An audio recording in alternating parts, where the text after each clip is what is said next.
علم بهتر. همین مشکل از همینجا شروع شد که ما از کودکی درس اولمون با درس اول ژاپنی ها، فرانسوی ها و غیره و ذالک متفاوت.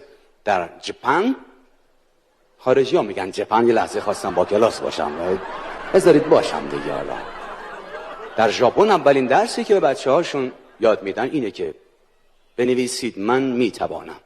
در فرانسه من باید بدانم. اون وقت ایران بابا آب داد، بابا نان داد.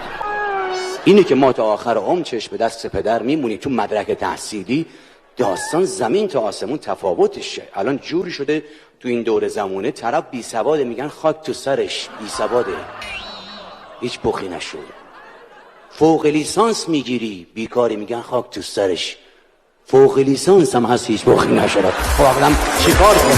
مدرکم بگیری که مدرکم بگیری